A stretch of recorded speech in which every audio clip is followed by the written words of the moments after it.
Well, hi again. My name is Peter, and I'm a parishioner at Mary, Queen of the Apostles Parish in Salem, Massachusetts.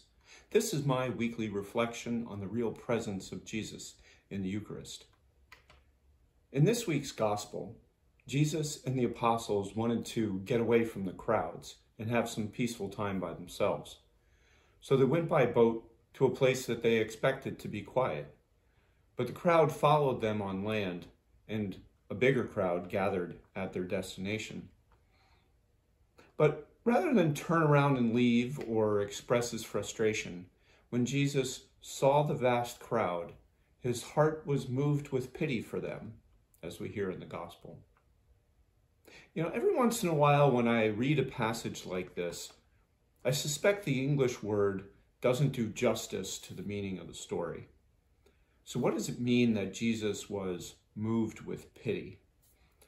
Some translations use the word compassion instead of pity. But the Greek word in the original text relates to your gut.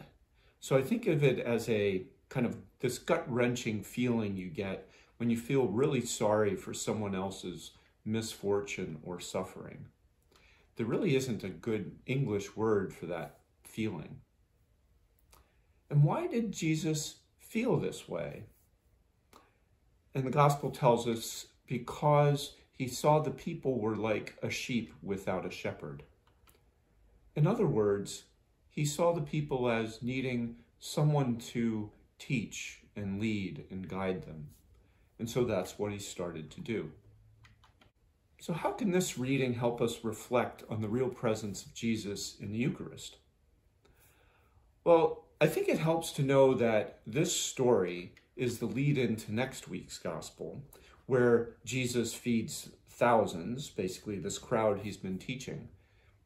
And then the following week, in the next Gospel, we hear the beginning of Jesus's Bread of Life Discourse. So the sequence of events was really Jesus comes, feels pity for this crowd, starts teaching them, then he feeds them, and then the next day after that, he's giving the Bread of Life Discourse. So when Jesus teaches the crowd, he is unlike all other philosophers or teachers or prophets really in history, let alone the ones that the Israelites were familiar with.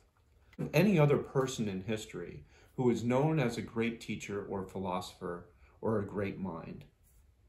Or even some not so famous ones, like ones we see on the internet today, who claim to have solutions to all sorts of life problems. All of those people point to their teaching. Follow my teaching, they all say. But not Jesus. Jesus says, follow me. He says, I am the way, the truth, and the life. He says, take up your cross and follow me. And as we'll hear in a few weeks, he says, I am the bread of life. He says, eat my flesh.